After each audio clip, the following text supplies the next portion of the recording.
Hi, Debbie here from Barossa Valley Crafts. Today I'm going to show you how to make this card. Now this is available in kit form from Craftzone, so I will add the link in the description, and if you'd like to purchase a kit, and then you can craft along with me and see how this was done. So what is in it? So there's a sheet of this paper. It's really pretty. It's like a pearly effect and it's got an embossing to it. So it's got a bit of dimension. So we're using that. And we're using this sheet of paper called Little Patterns, which is a paper rose paper. And I've got some little blingy bits to put on there. So this is just from my stash. I'm adding these from my stash just to dress it up a little bit, which you can do the same thing too. You can add as much or as little as you like. So let me show you. So this is what it's like closed, and it's like that when it's open, and that's how it will look from the front. So it's got little bits and pieces there. So it's a Z fold on an angle. Not sure what they call it, but anyway. Alrighty, let me show you how this one was made. So we need a piece of card that is 12 inches by 5.5 inches. Now with a ruler and a pencil, put a little mark. I'll just get my cutting board out of the way for a moment. Put a little mark at the 2.5 inch mark on the right hand side of the card. Then if you're clever enough to be able to draw a line and cut with scissors, that's great. If not, this is how I do it to make sure it's straight. So I line up the top left corner down to that little 2.5 inch mark down here. So if I move it there, so I've lined it up at the top left corner to the 2.5 inch mark here, and I'm then going to trim it. So trim that off. So there you go, that's trimmed that away. So that now gives you the angle for the card. So now I'm just going to open up my scoreboard. And we need to score it. I'll just make sure I've got that lined up. So we need to score it at 4 inches and 8 inches. So it then gives you 3 equal parts for the base. Okay, I'll just pop my board out of the way. I don't need that again. So then we're going to fold that one. So we'll do the first fold towards the left and then fold the other one back. So that gives you your card base. Okay, so if you wanted to, you can make this bigger or you can make it smaller. You just need to adjust your sizes to do so. Now, with the decorative papers, so these are 3 3/4 inch wide by 8 1/4 inches tall, and we're going to now work out putting them onto your base card. So to do this, what I do, I line that up where I want it so that I've got a bit of a border all the way round, and using my pencil, I'm going to mark it there and down there. So then using my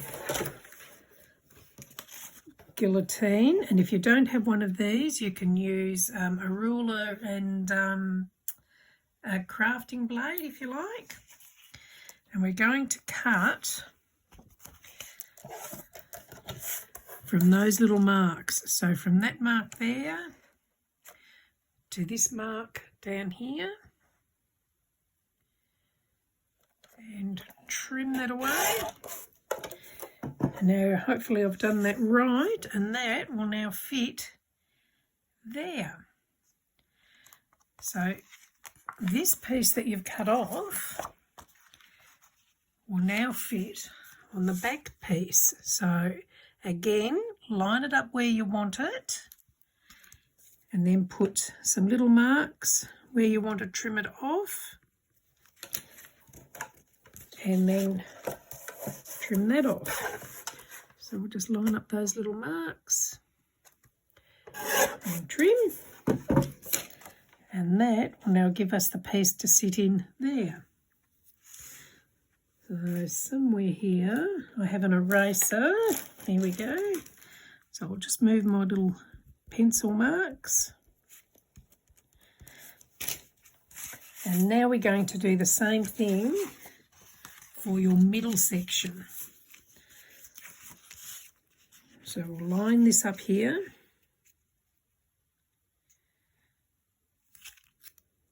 put a couple of little marks, one there and one there. Might make that one a little bit darker, it's a bit hard to see. I'll better do it again. Just line it up. So there's first mark, there's the second mark, and we'll just trim that away. So we go from that mark down to that mark.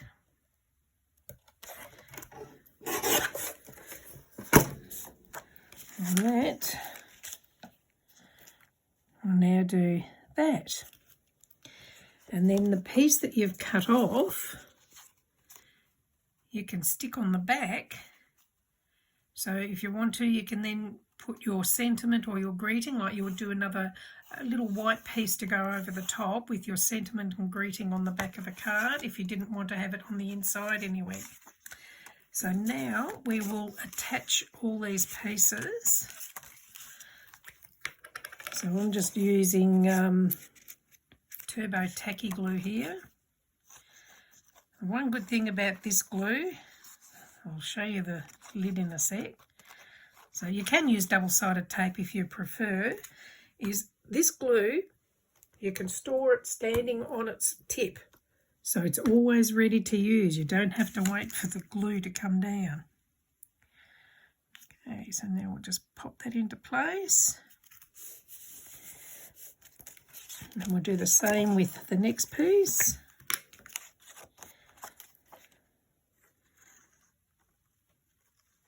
Now I'm not actually decorating every piece, but if you want to, you can. You just do the same process to match the matte paper up to the base card. And this one will go here. While I'm doing this, I'll just let you know I have a couple of Facebook groups. One's called Barossa Valley Crafts. The other one, which is the bigger group, is called Card Making for Beginners and Beyond. I'll add the links in the description, and if you'd like to join, you're more than welcome to join up and share your creations with like-minded people. We have a bit of fun in there and share hints, tips and ideas and help each other out. And this one I'll pop on the back.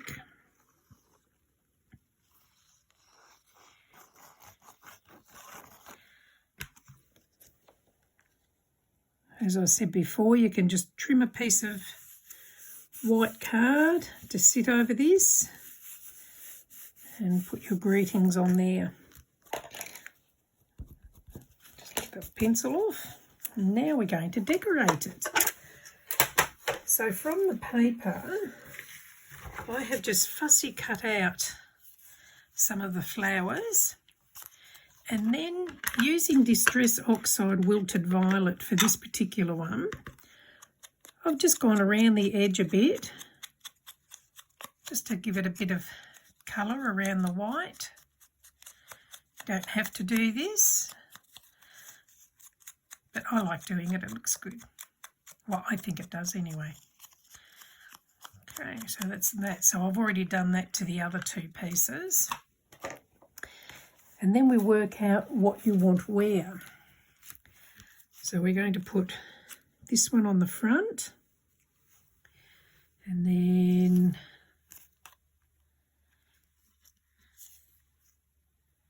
I'll put this one there, and then this one can go on there. So with the front one, I'm going to use some double-sided foam tape just to give it a bit of dimension on the front. You can do this if you wanted to with the other two, but then it might start making the card a bit thick, especially if you're posting it and you're limited to postage sizes. Just get the backing paper off.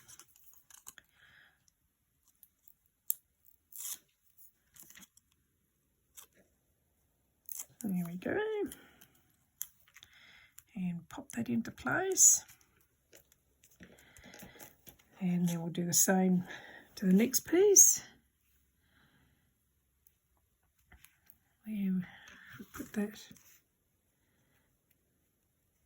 I might put it over in that corner there. But I'm going to use glue on this one because I don't want it to be too dimensional and make it too thick, because I'll probably post this one. So just pop that one in place there and open that up, and then I'll pop this one.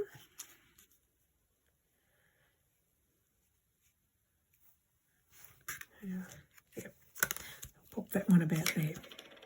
So I'll just pop some glue on.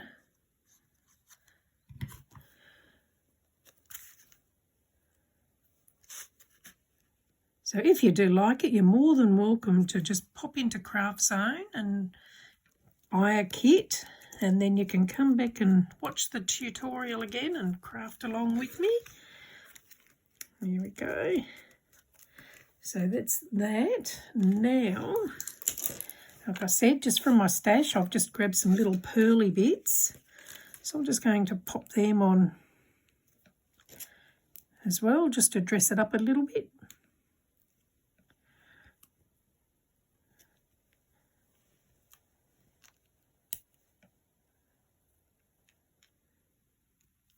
A little bit of colour variation with it.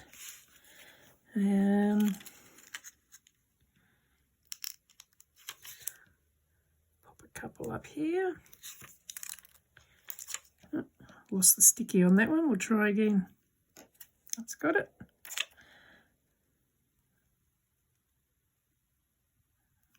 Just pop two there, and we'll pop another couple up in this corner.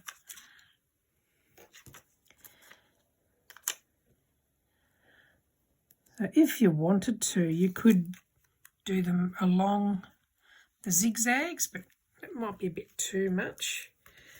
And I think what I'm going to do now is I might just actually go around the edge of the card with my ink.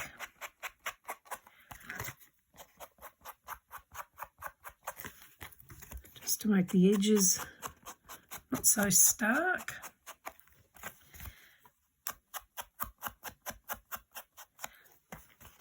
It's up to you if you do this, how dark you want it. I'm just using the ink that's on my ink pad rather than inking it up more. So I just want a slight little hint of colour, not too much. Yeah, that's better. Just do a little bit more on the front of this one.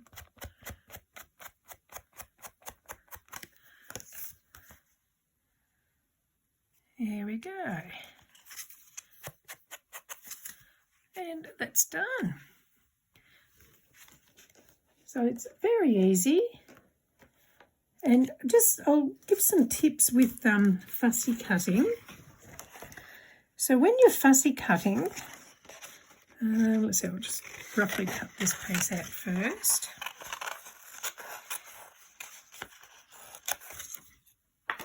So when you're fussy cutting, don't move your scissors around.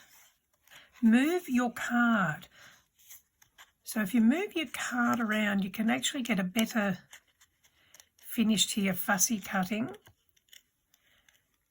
than trying to move the scissors. So if you try and move your scissors around, it's a lot harder to get a better cut. So you can see there, you're sort of wriggling all around the place to try and get it. Whereas by moving your card, you get into the little places easier. But you'll need a good pair of sharp scissors and keep them solely for fussy cutting. So these particular ones I'm using are a Tim Holtz scissor, these ones, and I love them. They're really good. So just have a bit of a practice and you get there eventually. But I find fussy cutting is very relaxing, and I might sit there one day and just fussy cut a whole heap of stuff out and have it all ready to use. So anyway, so that's a little tip on fussy cutting. So that's it. I hope you've enjoyed this. If you have, do give me the thumbs up, and please do come and join us on the Facebook group. Thank you for joining me. Bye.